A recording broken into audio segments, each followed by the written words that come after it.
अस्सलामुअलैकुम। Sports world में आपको वेलकम कहेंगे। मैं हूं हिफ्जा इम्तियाज और इस वक्त ग्रुप बी का पहला मैच जारी है कराची में। और आपको बताएं कि साउथ अफ्रीका और अफगानिस्तान मध्य मुकाबले हैं और साउथ अफ्रीका की जानिब से बड़ी अच्छी बैटिंग की जा रही है। 7 ओवर्स का खेल बाकी है, 251 स्कोर हो चुका है। इस मैच पर भी बात करेंगे, लेकिन उससे पहले जो कल मैच हुआ बांग्लादेश और इंडिया का, और इंडिया ने बआसानी जीता है, इसको डिस्कस करेंगे। हमारे साथ स्टूडियोज में मौजूद होंगे मेरे पैनलिस्ट जाहिद मकसूद साहब, यूसुफ अंजुम, और इसके साथ साथ कराची से हमें ज्वाइन करेंगे सलीम खालिक साहब। सलीम साहब, आपसे आगाज़ करते हैं। कहिएगा, जिस तरह से कल इंडियन टीम ने परफॉर्म किया है, चैंपियंस ट्रॉफी का आगाज़ उन्होंने जीत से किया है, टीम के मोराल पे कितना फ़र्क पड़ता है? जीत किसी के खिलाफ पड़ता ही है, लेकिन बांग्लादेश उनके लिए तरने वाला साबित नहीं हुआ। हालांकि उन्होंने आधी टीम आउट कर दी थी 35 रन पे, लेकिन उसके बाद जो पार्टनरशिप बनी और उसके बाद जिस तरह सेंचुरी बनाई तौहीद ने, तो उससे तो लग रहा था बांग्लादेश ने भी इनको मतलब बिल्कुल ऐसा टफ टाइम तो नहीं कह सकते, लेकिन फिर भी ऐसा नहीं हुआ कि बिल्कुल वन साइडेड मैच हुआ। और बाद में उनकी जो बैटिंग थी इंडिया की वो अच्छी रही और शुभमन गिल बड़ी अच्छी फॉर्म में। उन्होंने जो पिछली सीरीज थी उसमें भी 250 और एक सेंचुरी की थी, अभी फिर सेंचुरी की। लेकिन कोहली जो है वो बिल्कुल बाबर आजम वाला आजकल उनका हाल हुआ है। बाबर तो चले थोड़ा बहुत स्कोर तो कर रहे हैं, स्ट्राइक रेट का मसला, कोहली से तो स्कोर भी नहीं हो रहा। और कल दुबई स्टेडियम में मैं पढ़ रहा था कि उनके खिलाफ नारे भी लगे कोहली के खिलाफ। हालांकि लोग बहुत कम आए थे। पाकिस्तान को ये ताने दे रहे होते हैं कि लोग नहीं आ रहे, लोग नहीं आ रहे। इंडियन टीम को देखने दुबई में भी लोग इतने नहीं आए थे, मैं ये देख रहा था। लेकिन बहरहाल पाकिस्तान के खिलाफ मैच है इंडिया का अगला, तो अगर जो फतह होती है तो इस मैच से यकीनी तौर पर इनको काफ़ी मदद मिलेगी या एक मोराल उनका अप हो चुका होगा। जिस तरह से कल उनकी पहले बॉलिंग रही, टॉप ऑर्डर पूरी उड़ा दी थी, और उसके बाद जिस तरह से बैटिंग रही। लेकिन अब हमारी टीम थोड़े बहुत दबाव में, थोड़े बहुत क्या बहुत ज़्यादा दबाव में है। अब इस वक्त सारा तवज्जो जो है तमाम तर वो उसी मैच पर है। साथ साथ मैं ये भी बताता चलो, नेशनल स्टेडियम में आपने स्कोर तो बता दिया था, मैं आपको बताऊं कि माहौल कैसा है यहाँ पे। बहुत ज़्यादा क्राउड तो नहीं है, लेकिन जितने भी लोग आए हुए हैं 99% वो अफगान शायकीन है। और जब मैं आ रहा था तो मैंने देखा सुजुकी भर भर के लोग आ रहे हैं झंडे लेकर। और आज इस टूर्नामेंट की आप समझिए कि सबसे ज़्यादा सख्त तरीन सिक्योरिटी है यहाँ नेशनल स्टेडियम में। इससे पहले जो हुई थी ट्रायंगुलर सीरीज और अभी चैंपियंस ट्रॉफी का जो मैच है, तो काफ़ी सख्त सिक्योरिटी के भी इंतजाम यहाँ पे किए गए हैं। लोग एंजॉय कर रहे हैं, लेकिन अभी साउथ अफ्रीका की बैटिंग बड़ी ज़बरदस्त जारी है। बिल्कुल, इस वक्त खेल जो है वो जारी है। जाहिद साहब, आप क्या कहेंगे? कल के मैच में काफ़ी रिकॉर्ड्स भी बने इंडियन टीम की जानिब से, और जैसा कि सलीम साहब ने कहा कि बांग्लादेश तरने वाला साबित नहीं हुई, जो कि एक अच्छी चीज़ है। उन्होंने फाइट बैक किया। देखें, बांग्लादेश जो है वो रैंकिंग में 9वें नंबर की टीम है और इंडिया जो है नंबर 1 टीम है। इंडिया का मोराल भी अप है। ज़ाहिर है वो बांग्लादेश है बहुत वीक टीम है और बड़े ही अरसे के बाद शायद वो शकीब अल हसन के बगैर खेल रहे थे और लिटन दास भी उस टीम में शामिल नहीं थे, लेकिन इसके बावजूद बांग्लादेश ने अच्छी फाइट दी है। कल के मैच को देखते हुए ये ठीक है, ये कहा जा सकता है कि 80% जो है इंडिया का पलड़ा भारी रहा, लेकिन ऐसा नहीं लगता था कि इंडिया को गिराया नहीं जा सकता या हराया नहीं जा सकता। पाकिस्तान के तनाज़र में अगर बात करें तो जाहिर है एक तरफ तो इंडियन टीम है जो कल का मैच जीत चुकी है। जो रिकॉर्ड्स की आपने बात की, वहाँ पे 23 रन भी किए। रोहित शर्मा ने 200 विकेटें की कम से कम मैचों में मोहम्मद शामी ने। और शामी भारत के नुक्ता नज़र से देखें तो वो एक अच्छा उनका कम बैक है, क्योंकि वो अनफिट थे, टीम से बाहर थे, वापस आए।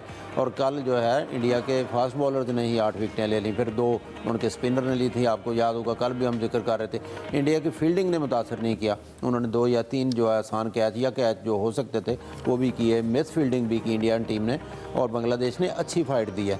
लेकिन अगर उसका कंपैरिजन अब पाकिस्तान से करेंगे, क्योंकि पाकिस्तान ने तो ढेर डाल दिए हैं वहाँ पे और प्रैक्टिस कर रही है पाकिस्तानी टीम। अब देखना ये है, वहाँ पे मीडिया हाई भी बहुत है और लोग तो इंतज़ार कर रहे हैं शिद्दत से। जैसे सलीम खालिक बता रहे थे कि लोग कम आए उनके पहले मैच में और सारा जोर लगा रहे हैं और अपने पैसे भी, जमा पूंजी भी टिकटों के खरीदो फरोख्त पर, ताकि पाकिस्तान के खिलाफ मैच को देख पाकिस्तान के मैच के लिए तैयारी हो रही है। आप क्या देखते हैं? बेशक दोनों टीम्स का कंपैरिजन नहीं था, एक 9वें नंबर की टीम है, एक पहले नंबर की टीम है, लेकिन फिर भी जो फाइट थी बांग्लादेश ने पूरी की। देखें हिफ्जा, पाकिस्तानी टीम को थोड़ा इससे सबक सीखना चाहिए। हम जब हारते हैं तो बिल्कुल ही फारग हो जाते हैं हर लिहाज से, लेकिन बांग्लादेश की टीम ने 35 पर 5 उनके आउट हो गए थे। उसके बाद जिस तरह उन्होंने संभल कर खेला, एक पार्टनरशिप कायम की तौहीद ने और दूसरे जाकर ने, तो मैं समझता हूँ कि इस तरह की पार्टनरशिप पाकिस्तान को भी बनाना पड़ेगी। वनडे फॉर्मेट में आपको T20 फॉर्मेट नहीं चाहिए होता, आपको उसके मुताबिक वनडे की तरह प्लानिंग करने की ज़रूरत, सेशन बाय सेशन जाना पड़ेगा। पहले जो 10 ओवर्स हैं वो खासे मुताद होंगे पाकिस्तान टीम के लिए। बांग्लादेश के खिलाड़ियों ने शुरू में विकटें गंवाई, लेकिन बाद में उन्होंने संभल कर खेला, और मैं समझता हूँ कि अगर उनकी थोड़ी फील्डिंग बेहतर होती तो वो इंडियन टीम को थोड़ा और टफ टाइम दे सकते थे। और ख़ास तौर पर इंडिया की अगर बात की जाए तो इंडिया चूँकि फेवरेट था, उन्होंने जीतना ही था, और इस लिहाज से उनकी कम्बिनेशन भी अच्छा बना हुआ था। अब पाकिस्तान की टीम हार कर खेलेगी, मैदान में उतरेगी। अफगानिस्तान की टीम भी यकीनी तौर पर आज मध्य मुकाबले, उसके बाद जब इंडिया की टीम यकीनी तौर पर जीत के साथ मैदान में उतरेगी तो मोराल इंडियन टीम का फेवरेट होगा, उनका ज़्यादा, और पाकिस्तान को थोड़ा मुश्किलात का सामना करना पड़ेगा। एक अच्छी बात हो सकती है वो इस हवाले से कि इंडिया के जो कप्तान है, जो इंडियन टीम है, वो 11 बार लगातार टॉस हार चुकी है, और अगर इस मैच में भी वो टॉस हारते हैं तो इसका फ़ायदा पाकिस्तानी टीम को हो सकता है। मेरे ख्याल में पाकिस्तानी टीम को टॉस जीत कर पहले बैटिंग करनी चाहिए, फिर पाकिस्तान की टीम के थोड़ा जो इम्कानात ज़्यादा रोशन हो सकते हैं। पाकिस्तानी टीम तो टॉस जीत का यूसुफ साहब गोमगो की कैफियत में आ जाते हैं, उनको ये नहीं समझ आती बैटिंग करनी है या बॉलिंग करनी। हमने टॉस ही बहुत मुश्किल से जीत लिया है, मेरे ख्याल से वो कहते हैं अभी टॉस जीता इसी पे खुश हो जाएं।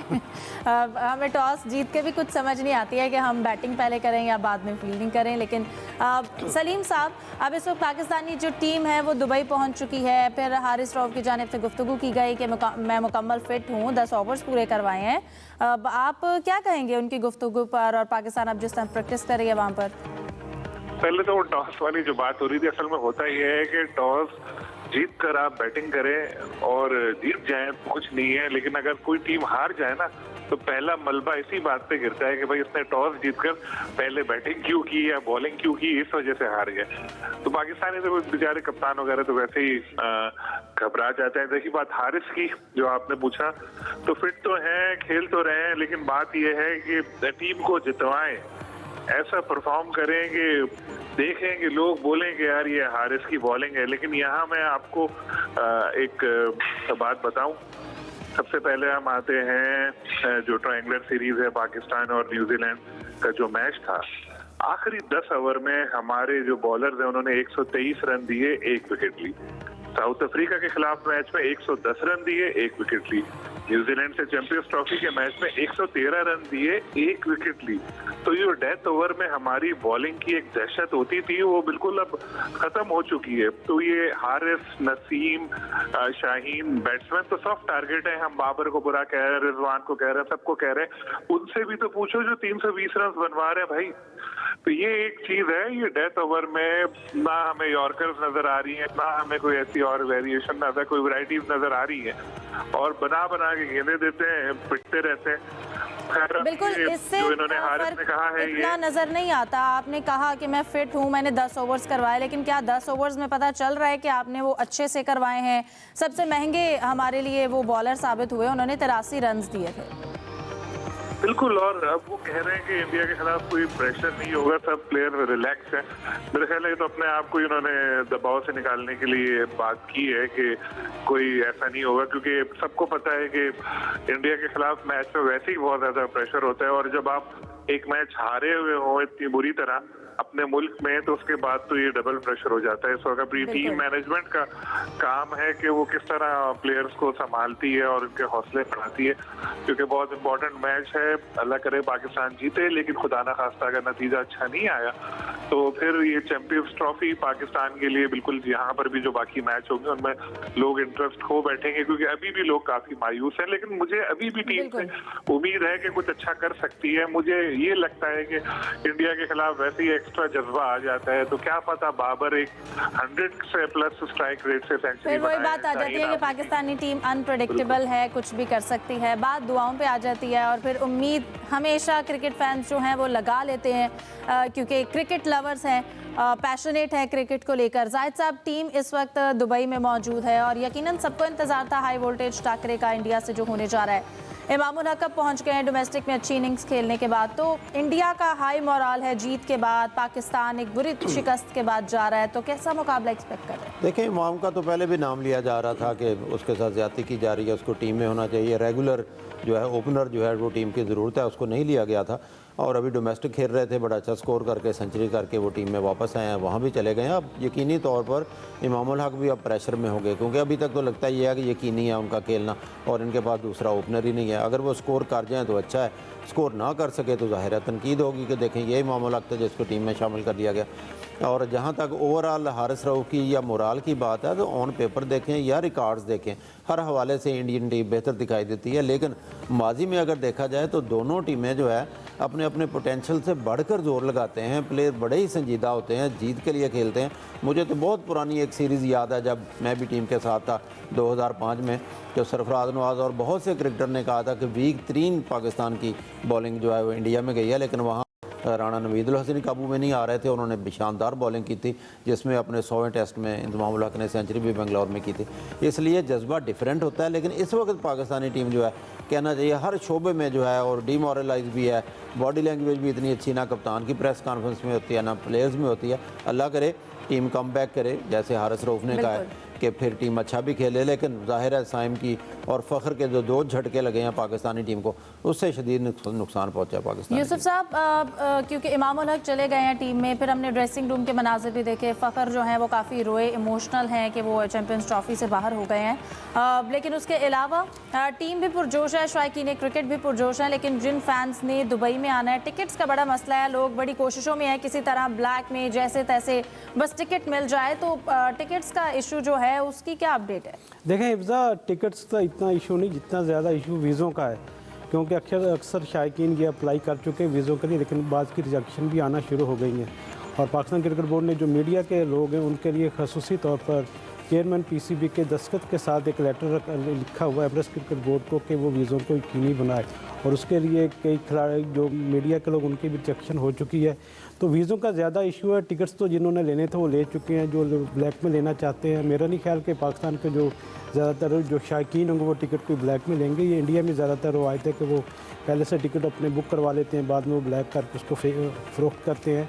जहाँ तक फैंस तो चाहते हैं कि पाकिस्तान की टीम अच्छा परफॉर्म करे, दुबई में जाकर उनको मैचेस को देखें भी सही।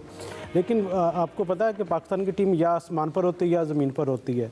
तो इस वक्त जो हमारे तारे हैं वो ज़मीन पर है और एक्सट्रीमिस्ट टीम है। हम या ऊपर जाएंगे या सीधा नीचे। इस वक्त हमारे तारे ज़मीन पर हैं तो इसे ऊपर भी जा सकते हैं। जिस तरह पाकिस्तान टीम दब गई है, जितना उस पर प्रेशर है, तो मेरे ख्याल में कुछ भी हो सकता है। पाकिस्तान की टीम इंडिया को हरा भी सकती है और दुबई का ये वही मैदान होगा जहां पाकिस्तान की टीम 2 बार इंडिया को पहले हरा चुकी है। तो आप भी अच्छे की उम्मीद है कि अच्छा अगर परफॉर्म पाकिस्तान की टीम करने में कामयाब हुई तो यकीनी तौर पर एक नई तारीख रकम हो सकती है। पाकिस्तान टीम के साथ यकीनी तौर पर दुआएँ भी हैं, लेकिन दुआओं से ज़्यादा हमें ज़रूरत होगी कि थोड़ी अच्छी प्लानिंग करें। इतना कोई बुरे मामला नहीं है पाकिस्तानी टीम के। नहीं तो कोई बात नहीं, सबको ही आता है, तुम जीतो या हारो हमें तुमसे प्यार है। दोबारा से एक बार उसको रिकॉल कर लेंगे। सलीम साहब, जैसा कि दुबई का स्टेडियम जो है वो इतवार को तवज्जो का मरकज़ होगा, अब शायकीन के लिए भी कुछ पाबंदियां वहां पर सामने आई हैं। क्या लेकर जा सकते हैं, किस तरह से जाना है, इस हवाले से आप क्या बताएंगे? वहां पर क्या क्या रूल्स होते हैं? जी, वो पाबंदियां वही हैं जो हमेशा होती हैं कि भाई पॉलिटिकल परचम ना लेके जाओ या ऐसी चीज ना लेके जो होती है हर क्रिकेट स्टेडियम में। लेकिन वहाँ यूएई की खास बात यह है कि वहाँ पर कानून बहुत सख्त है और कानून की मुकम्मल अमल दरामद भी होता है।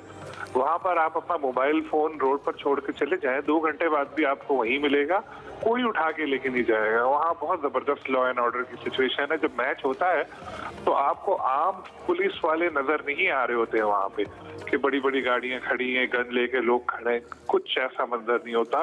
कुछ वहाँ पर बस शुरते घूम रहे होते हैं, कभी कभी वो घोड़ों पर भी होते हैं, लेकिन किसी की हिम्मत नहीं होती उनके सामने कोई गलत हरकत कर सके, कोई शाय के कुछ देख के एकदम वो सीधे हो जाते हैं, क्योंकि लोगों को पता है कि अगर हमने कुछ गलत किया तो सीधे हमें जेल में डाला जाएगा। अगर हम यहाँ रह रहे तो हमारा वीजा कैंसिल करके हमें वापस भेज दिया जाएगा। तो इसलिए वहाँ पे सारे सीधे रहते हैं। तो ये यूएई की खास बात है, लॉ एंड ऑर्डर और सेफ्टी सिक्योरिटी के लिए बहुत जबरदस्त जगह है। तो मैच में भी वो लोग इसी तरह के हर दफा इंतजाम करते हैं और लोग उस पे कानून पे अमल भी करते हैं, इसीलिए अच्छी तरह मैच होता है। तो होपफुली इस दफा भी जो मैच होगा इंडिया पाकिस्तान का ऐसा ही होगा। वहाँ पर कोई अलग स्टैंड भी बनाने नहीं पड़ते कि जी पाकिस्तानी स्टेडियम अच्छा है। उम्मीद करते हैं हम एक अच्छा मैच, एक अच्छी फाइट देखने को मिले। डिस्कशन को कंटिन्यू करेंगे एक ब्रेक के बाद। हमारे साथ रहिए। Welcome back. डिस्कशन को कंटिन्यू करते हैं और जायद साहब आपसे आगाज़ करती हूँ। कल भी एक मैच होने जा रहा है और उसकी भी उसी तरह से मुकाबला एक्सपेक्ट किया जाता है जैसे पाकिस्तान इंडिया का मैच होता है, उसी तरह इंग्लैंड और ऑस्ट्रेलिया का मैच। अभी जोस बटलर भी आज प्रेस कॉन्फ्रेंस करके गए हैं, तो कल का कंपटीशन कितना टफ देख रहे हैं? देखें, कज़ाफ़ी स्टेडियम चैम्पियन ट्रॉफ़ी के लिए जो तज़य्युन और ऐश की गई, नए रंगो रूप में आए तो चैम्पियन ट्रॉफ़ी के लिए आए। पहला मैच होगा जो लाहौर में होगा कज़ाफ़ी स्टेडियम में, और दोनों रवायती हरीफ टीमें हैं। बड़े अरसे दराज से इनके भी कांटे के मैच होते हैं, जैसे पाकिस्तान और इंडिया के दरमियान है, ऐसे ही ये दोनों हैं। थोड़ा नुकसान होगा ऑस्ट्रेलिया की टीम को कि उनके 5 बेहतरीन खिलाड़ी नहीं हैं, जैसा कि जोस बटलर ने आज लाहौर में प्रेस कॉन्फ्रेंस में कहा है कि 3 मेन फास्ट बॉलर नहीं है। थोड़ा प्रेशर में होगी ऑस्ट्रेलिया की टीम, लेकिन वो कह रहे थे अटैकिंग खेल खेलते हैं।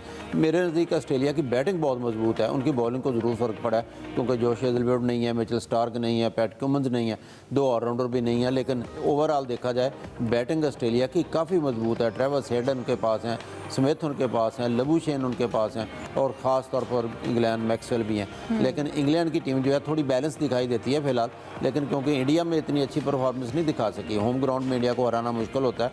वहाँ पे 3 वनडे मैचेस थे, तीनों हारे हैं। ऑस्ट्रेलिया 2 मैच, श्रीलंका में प्रैक्टिस मैच एक किस्म के खेलने गई थी टेस्ट मैचों के बाद, वो भी दोनों मैच हार गई है। एक अच्छा मैच देखने को मिलेगा। लगता तो ऐसा है कि शायकीन काफ़ी आएंगे, क्योंकि स्टेडियम को भी देखना चाहेंगे और दोनों बड़ी टीमों का आपस में मैच भी देखना चाहेंगे। यूसुफ साहब, ऑस्ट्रेलिया श्रीलंका से हार कर ऑस्ट्रेलिया श्रीलंका के साथ जो सीरीज़ थी वो हार के आई, उसके बाद इंग्लैंड इंडिया के साथ हार के आई है, तो दोनों ही वैसे तो अपनी पास सीरीज़ हार के आई हैं, लेकिन जब कल मैच होने जा रहा है और प्लस जैसे कि जायद साहब कह रहे थे कि दोनों के 5 हमने देखा, ऑस्ट्रेलिया की स्पेशली 5 खिलाड़ी जो हैं उनको बदलना पड़े, तो उनकी टीम को आपको लगता है कितनी मुश्किलात हो सकती हैं? देखें, जिस तरह इंडिया पाकिस्तान का मैच होता है बिल्कुल उसी तर्ज का ये इंग्लैंड और ऑस्ट्रेलिया का मैच होता है। इनका जुनून और जोश अलग से होता है इस मैच के हवाले से। तो वहाँ हमने देखा कि आज कुछ गोरे भी जर्नलिस्ट आए हुए थे, वो भी कवर करने के लिए सारी चीज़ों को। तो कॉम्बिनेशन यकीनी तौर पर थोड़ा सा डाउन हुआ है ऑस्ट्रेलिया टीम का, लेकिन इसके मुकाबले में इंग्लैंड की टीम का ज़्यादा बैलेंस दिखाई दे रही है, वो ज़्यादा कंपोज नज़र आ रही है।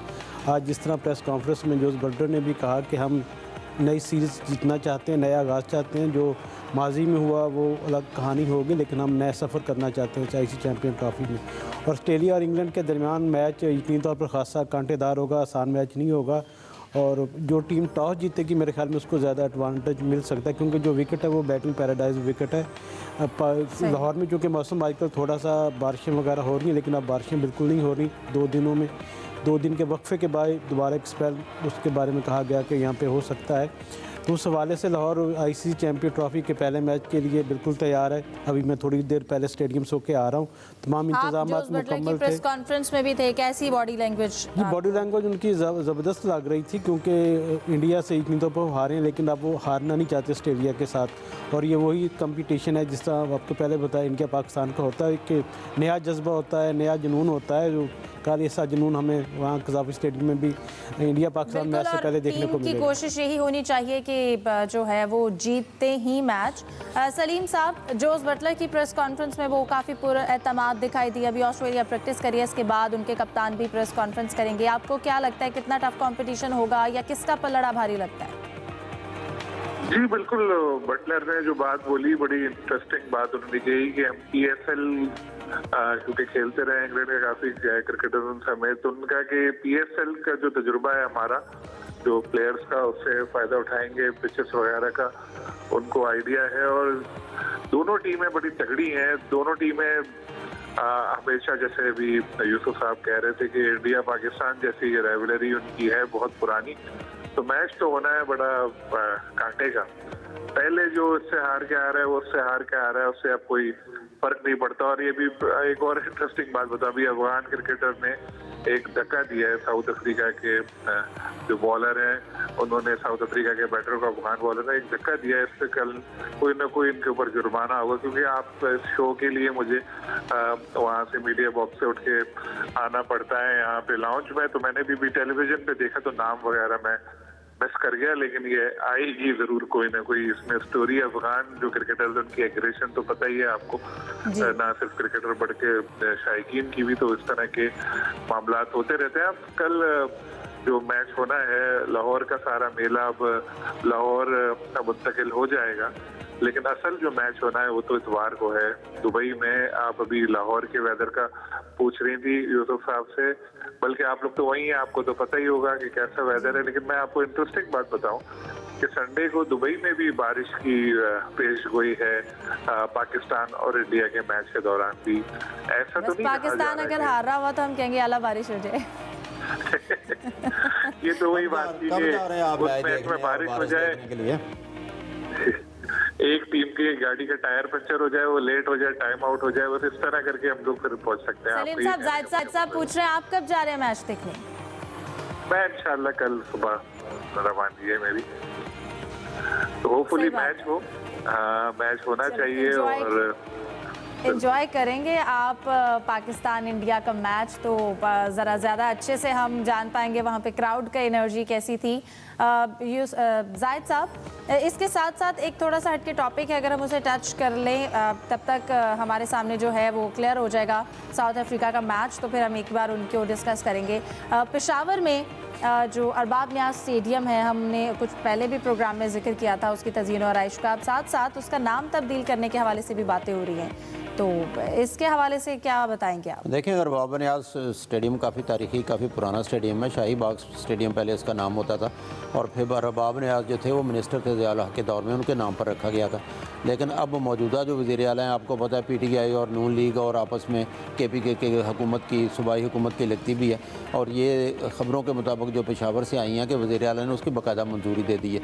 अब काबीना जो है इसका नाम जो है वो बानी PTI के नाम पर रखना चाहती है, और थोड़ी सी वहाँ पर ज़रा बहस भी हो रही है। अब देखना है किस हद तक इसमें कामयाब होते हैं। PSL के मैचेस होने थे वहाँ पे, इतलात के मुताबिक जो है, मीडिया रिपोर्ट्स के मुताबिक PSL के मैचेस भी वहाँ पे नहीं होंगे। देखिए, उसमें यह भी है कि खुद बानी PTI ने कहा था कि ज़िंदा लोगों के नाम पर कोई सड़क, कोई स्टेडियम मंसूब नहीं करना चाहिए। तो मेरे ख्याल में अब PTI को अपनी बानी PTI की जो बात थी उसकी पासदारी भी करना चाहिए। स्टेडियम ना बदलने से क्या हो जाए, कुछ भी नहीं होगा। अरबाब स्टेडियम एक बना था, जिनकी तारीख थी, एक हिस्ट्री थी, और उनके नाम पर मेरे ख्याल में स्टेडियम का नाम बरकरार रखा जाए तो ज़्यादा बेहतर होगा, बजाय हम हर रोज़ नया चीज़। तो फिर ये होगा जो गवर्नमेंट आएगी वो अपने अपने पसंदीदा खिलाड़ियों के नाम पर, पसंदीदा हीरोज़ के नाम पर अपना स्टेडियम का नाम पहली वाली बात आपकी ज़रा अच्छी थी, लेकिन बस क्या कहूँ मैं उसमें। साउथ अफ्रीका की जो मैच है वो ख़त्म हो गया, 316 का टारगेट मिला है।